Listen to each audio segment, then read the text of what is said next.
Graças a Deus, a paz do Senhor. Eu louvo a Deus por mais uma oportunidade que Ele me concede de poder estar aqui para novamente comunicar com cada um de vocês. Dessa feita, estou para postar o comentário de mais uma das nossas lições da CVAD desse terceiro trimestre, a edição aí especial de jovens e adultos. E a lição de hoje, aí a lição de número 3, de 19 de julho de 2020, nos traz como título: o despertamento renova o altar. Louvado seja o nome do Senhor. É uma lição muito importante, que vai nos tratar exatamente que quando há um verdadeiro despertamento, há um renovar do altar. E o altar aqui podemos tratar transportando para a atualidade da igreja como sendo a nossa própria vida, o nosso relacionamento com Deus. Louvado seja o nome do Senhor. Aqui alguns textos foram tomados aqui para dar embasamento a essa lição tão importante, falando do despertamento e o renovado altar. E aí o texto áureo da nossa lição está no livro de Reis, capítulo 18, 1 Reis, verso de número 30. 1 Reis, capítulo 18, verso de número 30, que nos diz o seguinte: Então Elias disse a todo o povo: Chegai-vos a mim. E todo o povo se chegou a ele e reparou o altar do Senhor que estava quebrado. Esse é um texto bastante conhecido, nos mostra do episódio em que Elias ele desafia ali os profetas de Baal, e diante daquele desafio ali uma proposta para que aqueles profetas eles clamassem ao seu Deus Baal, para que o seu Deus, porventura, se viesse a responder com fogo, ele seria proclamado como o verdadeiro Deus, como o Deus verdadeiro. E Elias, por sua vez, clamaria ao seu Deus. E ali os profetas de Baal, durante um longo tempo, eles clamaram a Baal, porém sem nenhuma resposta. E a Bíblia diz que depois deles clamarem, Elias, inclusive, em um certo sentido, mostrar a sua impotência, a impotência do seu Deus, ironizar aquele Deus, Elias então ele toma a atitude de fazer agora a sua parte, oferecer um sacrifício para Deus. E é interessante que o texto nos apresenta que Elias naquele momento ele repara o altar, ele faz aquilo que deveria ser feito e ele então clama ao Senhor para que Deus pudesse demonstrar o seu poder diante de toda aquela nação, mostrar de fato que ele era o único Deus em Israel. E Deus respondeu com fogo. E aí, é claro, não vou entrar aqui em detalhe, na profundidade do texto, porque é apenas um texto aqui utilizado como textual da lição, não é o texto básico, mas é interessante nós observar que uma das atitudes, iniciativas por parte de Elias, para que de fato Deus pudesse responder com fogo, para que a presença de Deus ela fosse manifestada ali diante dos olhos da nação de Israel, de todos aqueles que ali estavam reunidos, os profetas de Baal. Uma das primeiras atitudes de Elias foi exatamente reparar o altar do Senhor, mostrando exatamente que o Senhor, para ele operar na nossa vida, para ele habitar entre seu povo, é necessário que primeiro o nosso altar seja reparado. Ao reparar o altar ali, Elias estava se colocando diante de Deus. Elias estava de fato, o próprio ato de reparar o altar já era uma direção divina, que Elias estava, no caso, tomando. E uma vez reparado o altar, Deus se manifestou no meio do seu povo. E isso é importante nós observarmos que, trazendo para a nossa vida prática, é necessário que antes de nós querermos oferecer a Deus um sacrifício, seja lá através do louvor, do cântico, da oração, de uma doação, um dízimo, etc., seja lá o que nós pretendamos fazer para o Senhor, mais importante é nós nos certificarmos de como é que está o nosso altar espiritual, como é que está a nossa vida, uma vez que a própria Bíblia diz que Deus ele não tem prazer em sacrifício, mas num coração obediente. O sacrifício que agrada a Deus é um coração contrito. Então, se o meu altar não estiver reparado, se o meu coração não estiver disponível, aberto para Deus, as minhas ofertas, os meus gestos, tudo aquilo que eu queira oferecer para Deus, não terá nenhum valor. Então o título dessa lição, quando nos apresenta aqui que o despertamento renova o altar, é que o primeiro a primeira tomada de iniciativa daquele que de fato está experimentando um verdadeiro despertamento, é exatamente reparar o altar, renovar o seu altar. O verdadeiro despertamento começa com a renovação do nosso altar, ou seja, tomando esse altar como o nosso coração, como a nossa mente, a nossa consciência. Então, aquele que de fato está experimentando um verdadeiro avivamento, um verdadeiro despertamento, esse despertamento começa de dentro para fora, com uma tomada de consciência, de atitude, com um coração disposto a servir a Deus, para que Deus de dentro para fora possa ser totalmente gerado em nós. Louvado seja o nome do Senhor. Então está aí o textual da nossa lição. Então Elias disse a todo o povo: chegai-vos a mim. E todo o povo se chegou a ele e reparou o altar do Senhor que estava quebrado.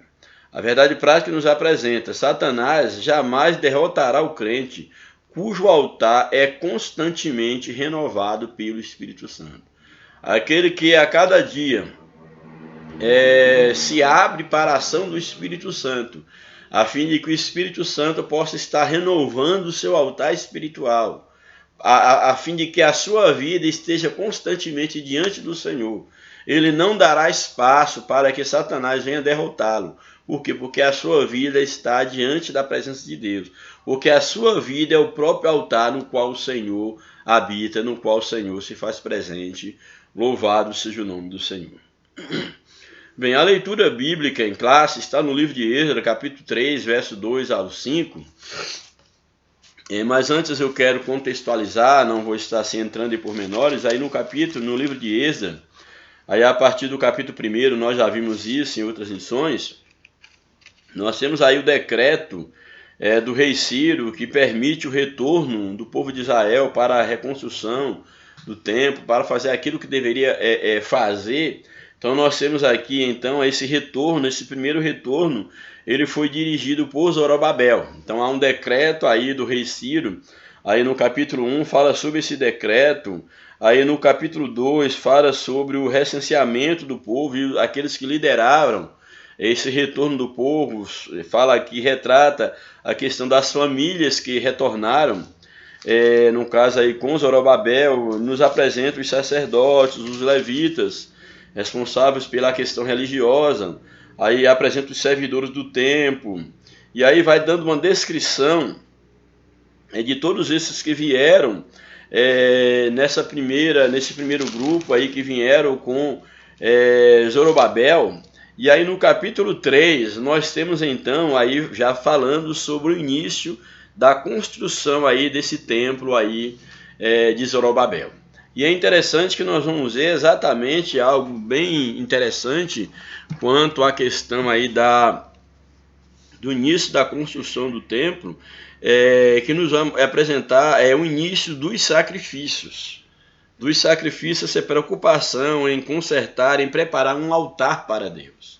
Aí na leitura bíblica em classe, no capítulo 3 de Êxodo, verso 2 ao 5 e depois 10 ao 13, que é o texto bíblico aí em classe, da leitura bíblica em classe, no primeiro verso 2 do capítulo 3, diz o seguinte: levantou-se Jesua, filho de Josadaque, e seus irmãos, os sacerdotes, e Zorobabel, filho de Sealtiel, e seus irmãos, e edificaram o altar do Deus de Israel.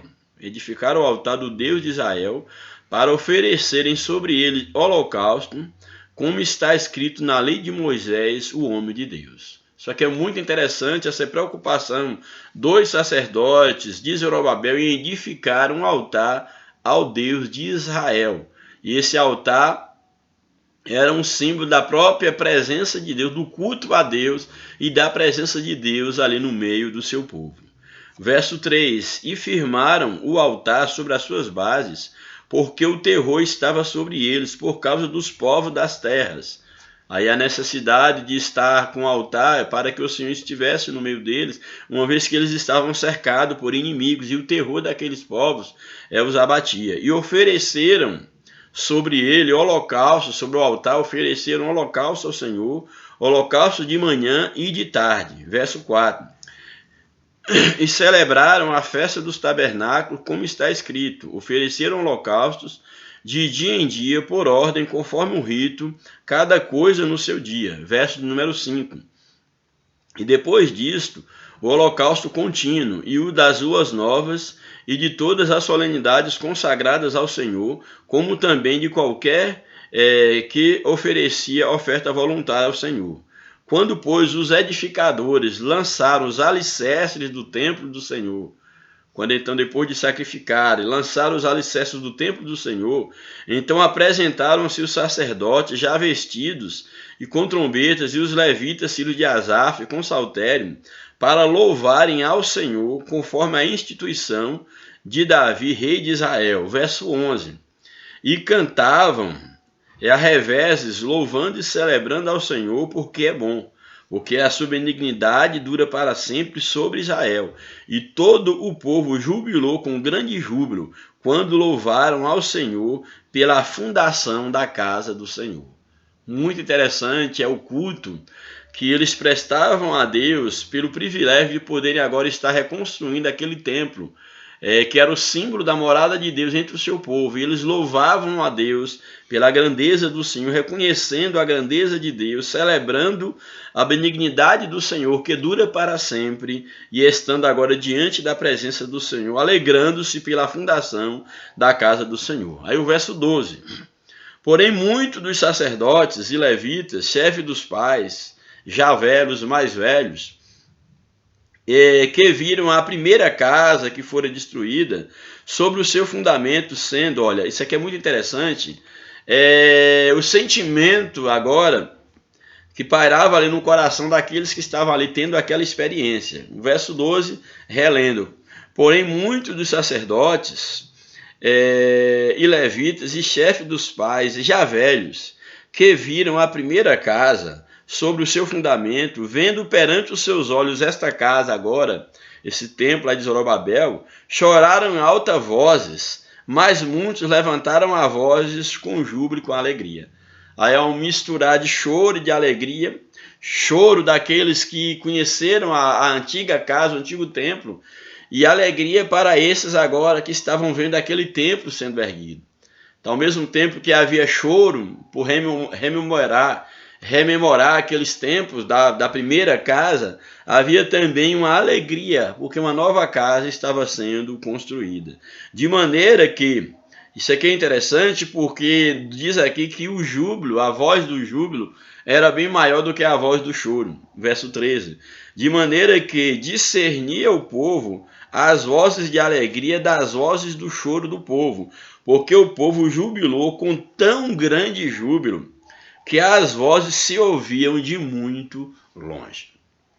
Então nós temos aqui essa atitude do povo em reparar o altar, em oferecer holocaustos ao Senhor, e o júbilo, a alegria de poder agora estar servindo ao Senhor, construir uma casa para Deus. E aí há essa mistura de alegria e ao mesmo tempo de lamento pela casa que havia se passado, mas ao mesmo tempo a alegria pela uma nova casa, um novo lugar para a habitação de Deus. Louvado seja o nome do Senhor.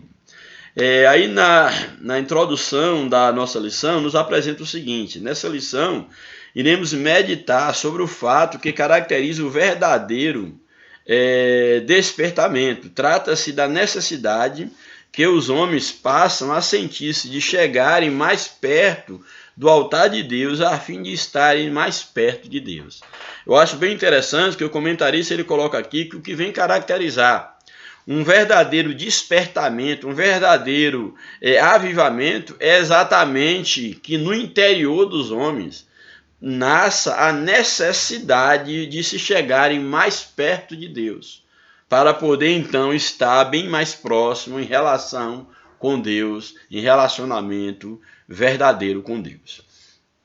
Aí o primeiro tópico da lição nos apresenta o seguinte: o despertamento conduz o homem ao altar.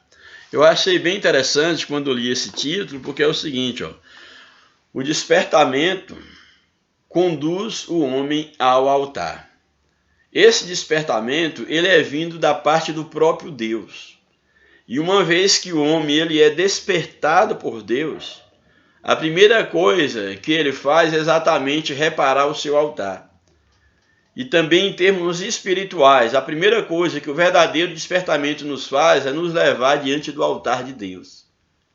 É reparar o altar que é a nossa vida, ao tempo que a presença de Deus, que é quem nos dá a condição de reparar o nosso próprio altar. E ao mesmo tempo essa presença de Deus nos leva em contato com Ele diante do seu trono, diante do seu altar.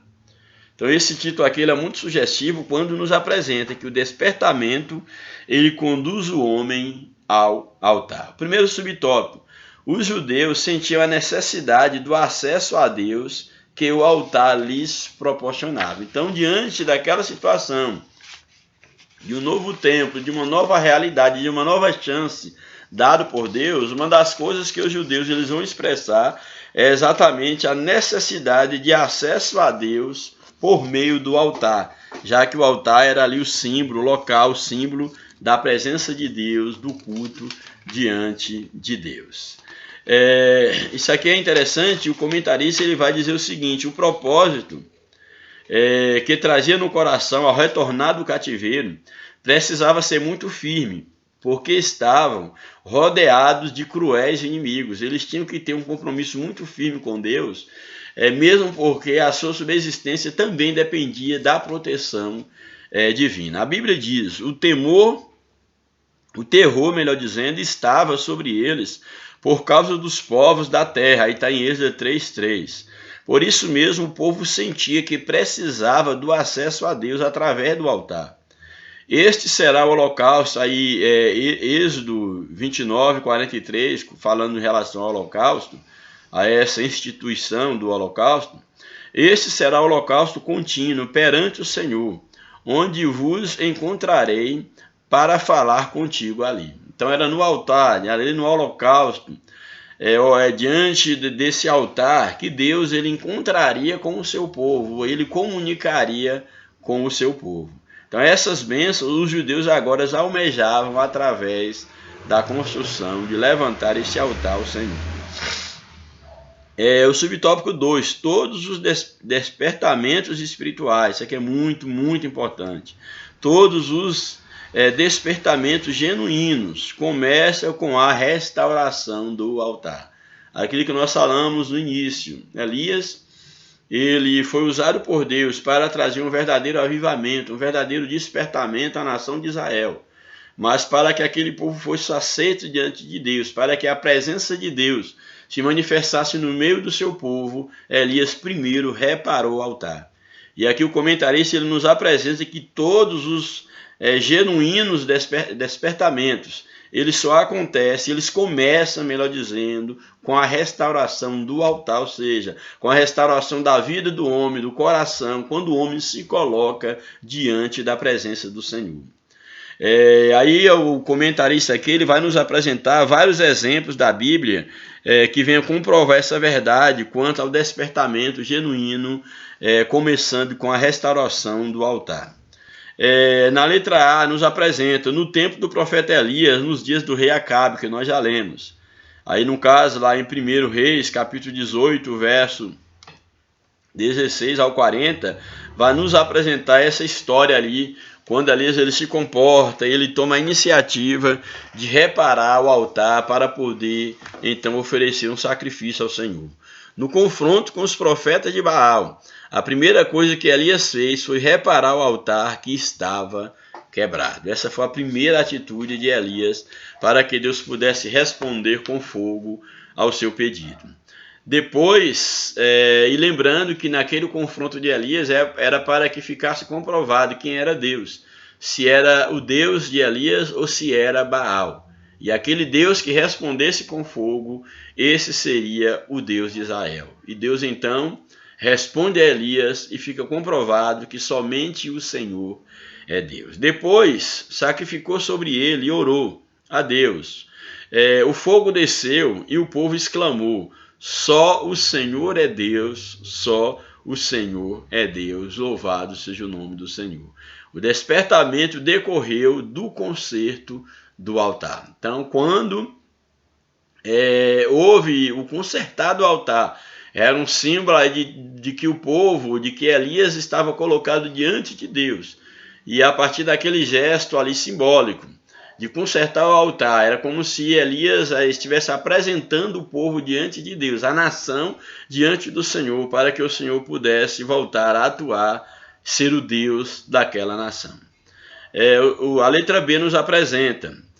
Aí foi o primeiro caso aí de despertamento genuíno, começando com a restauração do altar, foi no caso de Elias. Um outro despertamento foi em relação a Ezequias, quando o piedoso rei Ezequias assumiu o trono de Judá. Já no primeiro ano do seu reinado, ele abriu as portas da casa do Senhor e as separou.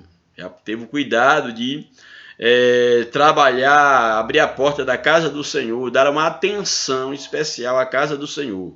E então, voltando-se a atenção de Ezequias para a casa do Senhor, ele mandou o quê? Mandou purificar o templo.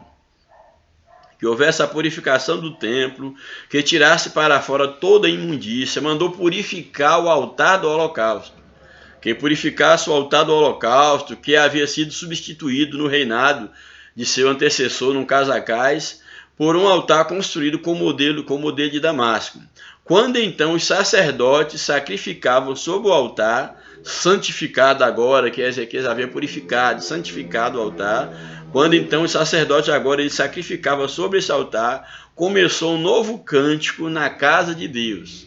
Então aí o despertamento levou exatamente à separação do altar. Então aqui, para que Deus ele voltasse a ser exaltado, louvado, para que a presença de Deus pudesse estar ali no trono de Judá, exatamente Ezequias toma a iniciativa de purificar o altar, de purificar o templo, tirar toda a imundícia, porque aquilo ali era exatamente um gesto para que Deus, de fato, pudesse aceitar a adoração do seu povo. Louvado seja o nome do Senhor. Esse episódio está em 2 Crônicas, capítulo 29, verso de número 3 até o verso de número 28. Nós temos aí o registro dessa atitude de Ezequias quanto aí à purificação do templo, do altar, para que Deus pudesse estar reinando, falando, que Deus pudesse estar presente no meio do seu povo. Quando os judeus voltaram do cativeiro, a letra C, quando os judeus voltaram do cativeiro, construíram o altar sobre as suas antigas bases, de modo como manda a lei, e sacrificaram holocaustos ao Senhor. Então, ao voltar do cativeiro, a primeira atitude do povo foi exatamente construir um altar e oferecer um holocausto ao Senhor.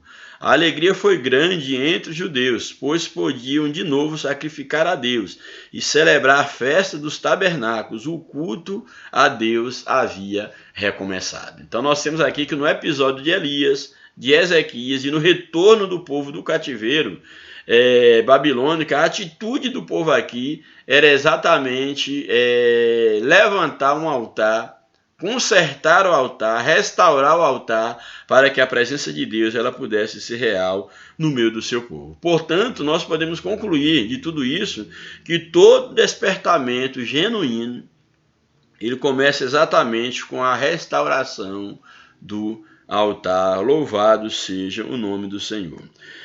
Uma coisa também interessante é o próprio termo altar na Bíblia, ele tem o sentido de sacrifício, de queimar, de se oferecer a Deus. E o altar, de acordo com as Escrituras, era exatamente um lugar que era construído para que nele se oferecesse sacrifícios de holocaustos de animais. Era de fato um testemunho O altar servia de um testemunho perpétuo, um favor, um símbolo da manifestação divina. Significava a presença de Deus no meio do seu povo, ali simbolizado nas ofertas. Aquele lugar simbolizava exatamente essa comunhão do povo de Israel com Deus. Então, a comunhão, esse gesto de comunhão, de aceitação, de culto, ele começava exatamente a partir do altar. E isso é importante porque nós temos que entender que o nosso coração deve ser o nosso altar diante do Senhor. É necessário que o nosso relacionamento com Deus comece a partir do nosso coração. Não é por acaso que a Bíblia diz que nós temos que amar ao Senhor de todo o nosso entendimento, de toda a nossa alma, de toda a nossa força. Esse é o nosso altar. Esse é o lugar a partir do qual Deus deve ser adorado, no qual Deus quer estar entronizado. Louvado seja o nome do Senhor. Aí o tópico 2 da lição nos apresenta Cristo é o centro da nossa comunhão com Deus. É muito interessante isso aqui, por quê? Porque na antiga aliança nós tínhamos lá o altar como esse símbolo do lugar da presença de Deus, do lugar, do momento, vamos dizer assim, de suma importância no culto, na adoração, no aproximar-se de Deus. Era exatamente lá o altar do sacrifício do holocausto. E Jesus, na nova aliança, exatamente, Jesus ele é o altar e ele é o próprio sacrifício que foi oferecido uma vez por todas diante de Deus. E é necessário que nós entendamos que Cristo, como nosso altar, como o nosso sacrifício, como a nossa oferta, ele é exatamente o centro da comunhão com Deus. Assim como o sacerdote, como o povo representado pelo sacerdote, era levado diante do altar para ali serem aceitos por Deus, é necessário que em Cristo nós estejamos, para que sejamos também aceitos diante da presença do Senhor. No Velho Testamento, o altar era o ponto central do culto a Deus. No Novo Templo, ou no Novo Testamento, o sacrifício de Jesus no Gólgota é o grande acontecimento para o qual apontava o altar do Antigo Testamento. Lembrando que tudo aquilo que era feito na Antiga Aliança era uma figura, apontava-se para Cristo. E Cristo, então, é o cumprimento de tudo aquilo que era apontado no Antigo Testamento. Paulo escreveu à igreja em Corinto, principalmente, vos entreguei o que também recebi, que Cristo morreu pelos nossos pecados. Cristo foi o sacrifício pelos nossos pecados. Paulo escreveu ainda, não me propus entre vós, senão a Cristo e esse crucificado. Todas as coisas subsistem por ele. Aí 1 Coríntios, o primeiro verso, 1 Coríntios 2:2, depois Colossenses 1:17. Para que em tudo Jesus tenha a preeminência, ele seja o primeiro em tudo. Aí Colossenses 1:18. Por quê? Porque ele é a primícia, ele é a oferta única e definitiva. E ele é o primeiro lugar e o único lugar que deve ser ocupado, no caso, ou que deve ocupar o nosso coração. Para vós, os do altar, que credes, é preciosa a pedra principal de esquina. Tudo isso porque Jesus, pela sua morte expiatória, ganhou a redenção para todo mundo. Louvado seja o nome do Senhor. Aí tem um primeiro tópico, nos apresenta o seguinte: toda a Trindade atuou ativamente na morte expiatória de Cristo. Então, quando Cristo ele se entrega na cruz do Calvário, esse sacrifício de Cristo, de fato, era um ato de toda a Trindade. O Deus Trino, ele estava atuando ativamente nesse propósito de expiação do homem através de Jesus Cristo. Na letra A, nos apresenta a atuação do Pai, o Pai Celestial. O Pai Celestial, antes da fundação do mundo, o Pai planejou a obra redentora com o sacrifício de seu Filho. Então Deus planejou antes da fundação do mundo. E na consumação do século, no tempo certo, ele enviou o seu Filho, no caso Jesus, para cumprir esse propósito. Então, nós vimos aqui então que Deus ele participou desde a eternidade, ele participou, e também na própria cruz do Calvário, no Gólgota, Deus estava participando desse sacrifício, dessa expiação, através de Jesus Cristo. Então o Pai Celeste ele estava antes da fundação do mundo, presente já na obra redentiva. Na letra B, Cristo, o Filho de Deus. Vimos a participação do Pai. Agora, Cristo como Filho, ele foi a própria oferta, como já falamos. Ele entregou a si mesmo em oferta e sacrifício. Ele levou os nossos pecados sobre o madeiro. Ele padeceu para levar-nos a Deus. Então, Jesus agora, ele, na sua morte, no seu sacrifício, ele padece, ele é a própria oferta para a expiação diante de Deus. E o Espírito Santo? O Espírito Santo ajudou o Filho a vencer os obstáculos, que o levou, no caso, à santificação, a seu próprio altar da santificação.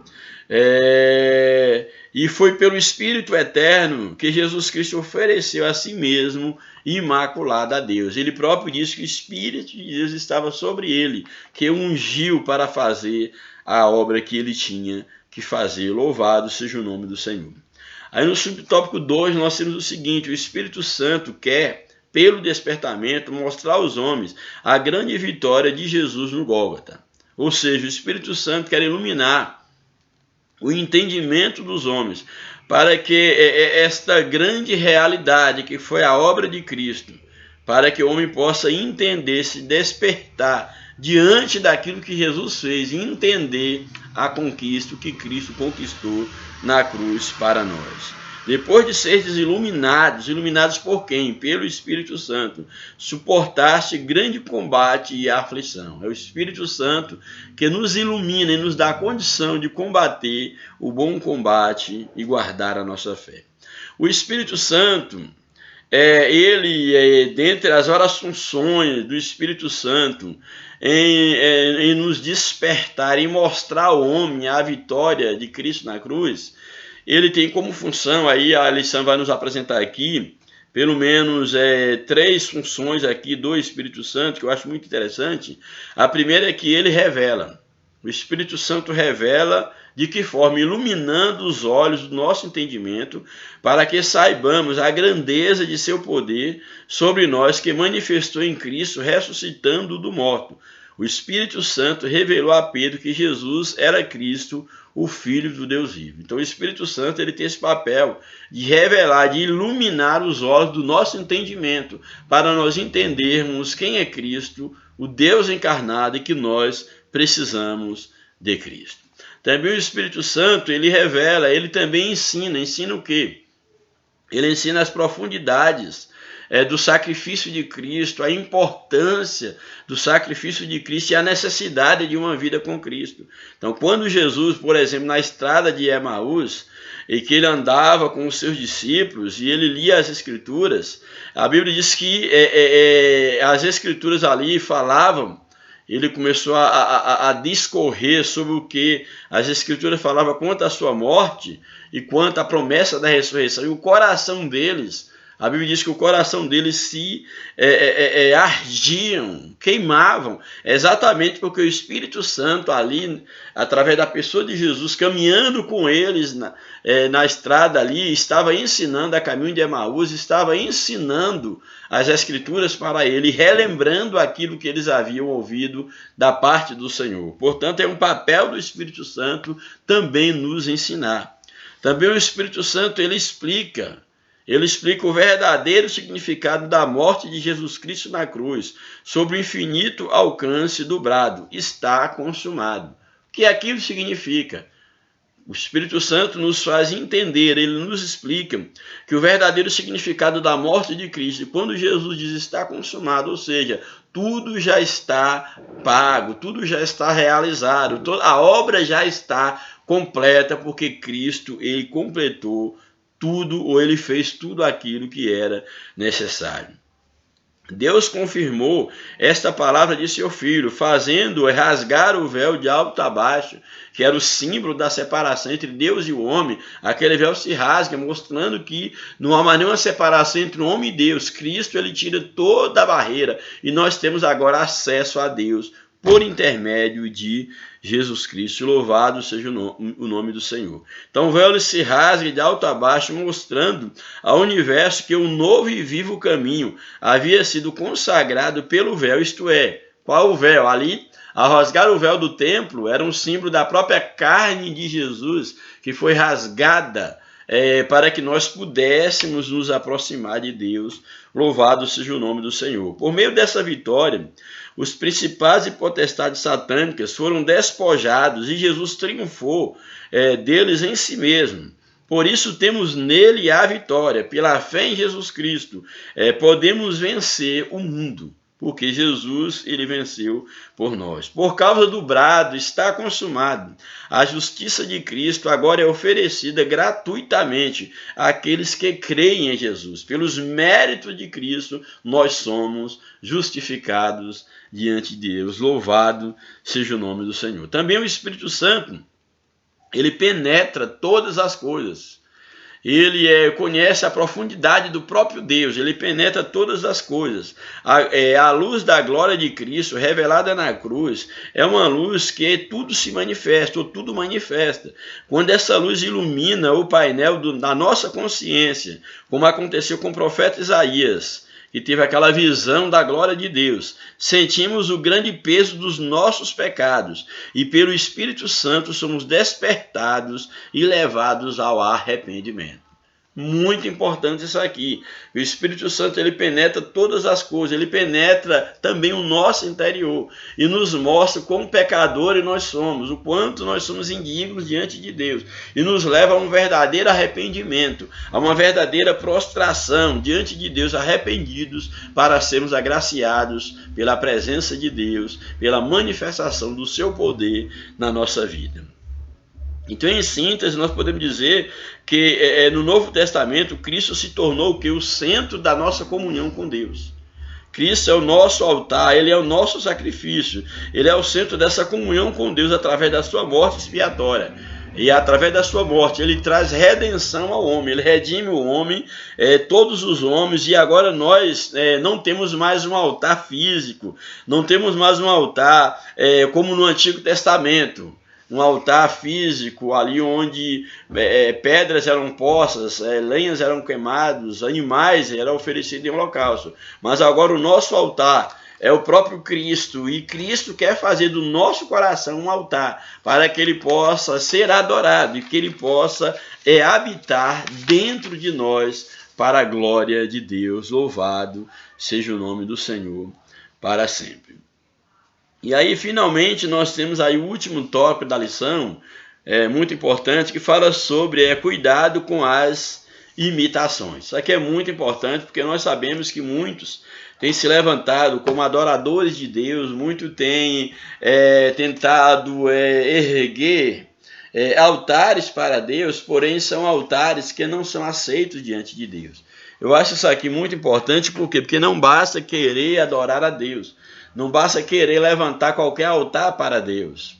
Os profetas de Baal fizeram também um altar, porém clamaram ao Deus, ao seu Deus, mas era um Deus que não podia responder. Porém, as condições para que o Deus verdadeiro pudesse responder, uma das condições era exatamente que o altar fosse reparado. E a ideia ali de reparar o altar era uma ideia de obediência àquilo que Deus exigia, mas também tinha o sentido de voltar-se para Deus, reconhecendo que Deus ele é um Deus diferente, que Deus é um Deus que exige santidade, que exige a pureza do altar, a pureza do sacrifício, do holocausto, para que ele possa operar. Então é necessário que nós entendamos, que nós tenhamos cuidado, se nós de fato quisermos ser visitados, e não apenas visitados por Deus, mas se nós quisermos a presença de Deus na nossa vida, essa presença de Deus, ela começa a habitar em nós a partir do momento que nós estamos dispostos a purificar, a consertar o nosso altar, o nosso coração, a nossa alma, quando o nosso espírito se dobra diante do Espírito de Deus, para sermos purificados, para agora com o Espírito purificado, com a alma colocada diante de Deus, nós nos tornemos a habitação de Deus para a glória do seu nome. Louvado seja Deus. Bem, então aí o tópico 3, cuidado com as imitações.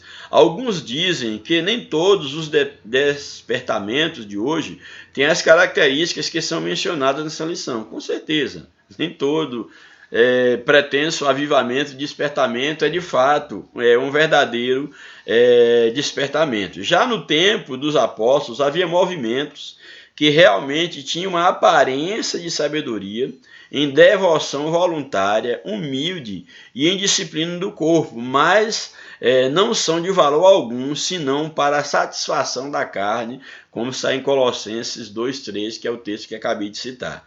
Então havia já no tempo dos apóstolos alguns movimentos que realmente só tinham uma aparência de sabedoria, uma aparência de santidade, de um culto voluntário, humilde para Deus, mas não passava, e às vezes até uma disciplina do corpo como um sinal de humilhação, mas não passava, tudo isso não tinha valor nenhum, não passava de um capricho humano, uma satisfação do ego, da carne humana, mas que não tinha nada a ver com Deus. Era um clamar apenas dos lábios, quando o coração, o verdadeiro altar, o coração, estava bem distante de Deus. A Bíblia diz que muitos honram a Deus com os lábios, mas o seu altar, o seu coração está distante de Deus. Louvado seja Deus. Também em nossos dias, aparecem movimentos que são imitações baratas do verdadeiro despertamento. Muitos desses movimentos empregam técnicas avançadas de dominações psicológicas. Isso aqui é muito sério, muito sério. Eu sempre costumo dizer que existem muitos, e aí principalmente as lideranças, muitos líderes, pastores, líderes religiosos, que por não terem uma direção divina em suas vidas, por não buscarem a Deus, por não terem uma vida diante de Deus, uma vida consagrada, de temor, de santidade, de busca, de oração, de leitura da palavra de Deus, de conhecimento de Deus. Não estou dizendo conhecimento da palavra, conhecimento de Deus, de relacionamento com Deus. Muitos, por não terem mais ou nunca terem tido um encontro com Deus, lançam mão aí de imitações baratas do verdadeiro despertamento, mas são imitações, e Satanás é mestre da imitação. Então lança mão dessas imitações, e muitos desses movimentos estão lançando mão de técnicas da psicologia, palavras sugestivas, por exemplo, para poderem atingir a alma do homem, o sentimento do homem.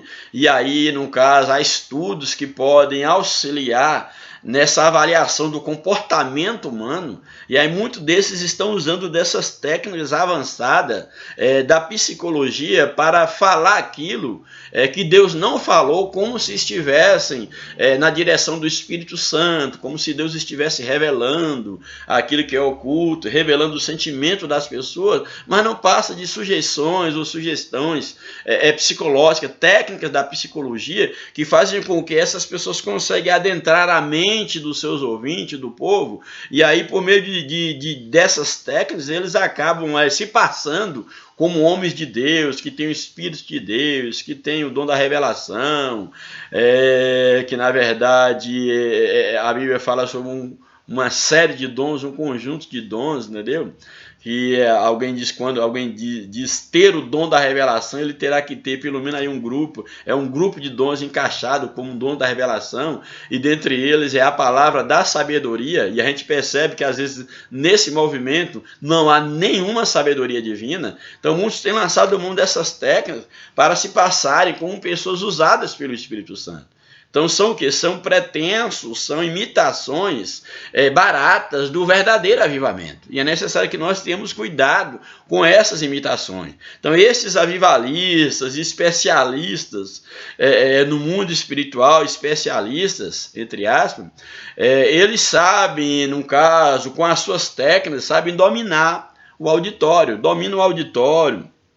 E aí pode fazer o auditório, como o comentarista coloca aqui, podem fazer o auditório rir, chorar, jubilar, pular, bater palma, plantar bananeira, fazer um monte de coisa, porque são especialistas em dominar o público, porém não necessariamente que eles tenham o Espírito de Deus na sua vida.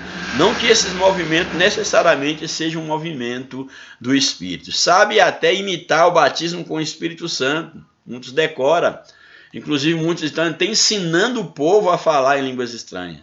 Então ele sabe muito bem aí imitar o batismo no Espírito Santo, ensina o povo a falar em línguas. São, porém, experiências sem nenhum poder e sem a menor reverência.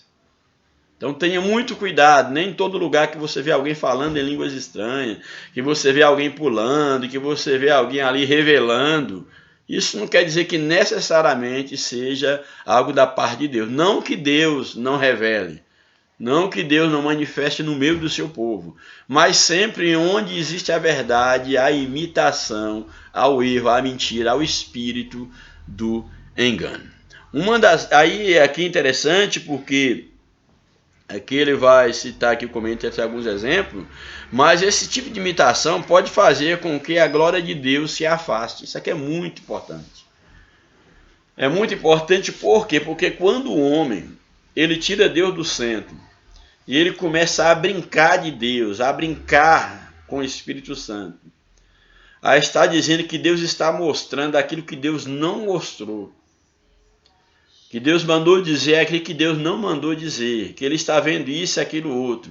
Quando uma igreja, uma liderança, uma igreja, ela começa por esse caminho da meninice, ela começa por esse caminho de brincar com as coisas de Deus, do engano, da mentira, da falsidade, usando técnicas humanas, o que acaba acontecendo é que Deus ele acaba se afastando do meio, desse lugar, porque não há mais lugar, não há mais espaço para a presença de Deus. Então eu acho isso aqui muito sério. Aqui o comentarista ele é feliz quando coloca, cuidado, esse tipo de imitação pode fazer com que a glória de Deus se afaste. Então não brinque com a presença de Deus. Se Deus mandou falar, fale. Se Deus te usou, deixe ser usado, mas não queira usar a Deus, mesmo porque ninguém pode usar a Deus. Todo movimento feito sem que o Espírito Santo esteja na direção não pode prosperar, não vai avante, só causa escândalo, só causa divisão, só causa confusão, e Deus não é Deus de confusão. E esses movimentos, eles aqui o comentarista coloca, onde Deus, no caso, não está presente, onde o Espírito Santo não está presente, o comentarista aqui ele faz uma colocação muito interessante, que diz que não pode prosperar, que é como uma tartaruga deitada de costas, que por mais que ela movimente, no caso ali, os seus pés, ela não consegue sair do lugar. Então, para finalizar, concluindo, diremos o quê? Que nós temos que manter o Espírito Santo na direção da nossa vida, da igreja que você lidera. Mantenha o Espírito Santo como diretiva, como direção, como guia, no caso da tua vida, do povo sobre o qual Deus colocou você para estar cuidando. E então você vai ver cumprir na sua vida, na vida da sua igreja, que é o que está em Salmo 84, verso 7, que diz que o povo de Deus ele vai avançando de força em força. Portanto, nós podemos ver aqui que é necessário que nós entendamos que o verdadeiro despertamento, o verdadeiro avivamento, ele começa com a renovação do altar. E lembrando que o teu altar é a tua vida, é o teu coração. Se Cristo ele não for gerado no teu coração, se o teu altar espiritual ele não estiver renovado, você pode ter experimentado tudo, menos o verdadeiro arrependimento. Uma igreja na qual não há temor de Deus no coração da liderança, não há temor de Deus no coração do seu povo, na qual o altar espiritual de cada um individualmente não esteja sendo reparado. Pode acontecer emocionalismo, técnica de sugestões, técnica da psicologia, várias manifestações que podem até passar como sendo espirituais. Porém, o verdadeiro avivamento, ele nasce exatamente na restauração do nosso altar espiritual, do meu coração, da minha vida. É cada um pela palavra de Deus se vê na necessidade de aproximar-se de Deus, de abandonar o pecado, abandonar a mentira, a falsidade, o orgulho, a falta de perdão, e se colocar inteiramente diante de Deus, com o coração renovado, para que a partir do seu interior, de fato, o verdadeiro avivamento, ele possa não só surgir, mas ele possa permanecer e propagar dia após dia. Que Deus nos abençoe, que o Espírito de Deus ele continue falando profundamente no teu coração, que você possa entender que é necessário que você tenha um coração ardendo pela presença de Deus. Como lá na antiga aliança, no templo ou no tabernáculo, havia uma recomendação de que o fogo devia arder continuamente sobre o altar. Da mesma forma, na atualidade, o fogo, a presença de Deus, o Espírito Santo de Deus deve arder continuamente na tua alma, no teu coração, no teu espírito, para que assim, ou somente dessa forma, você possa experimentar e viver o verdadeiro avivamento, o verdadeiro despertamento espiritual. Que Deus nos abençoe, um grande abraço, oreis por nós e até a próxima oportunidade, em nome de Jesus. Amém.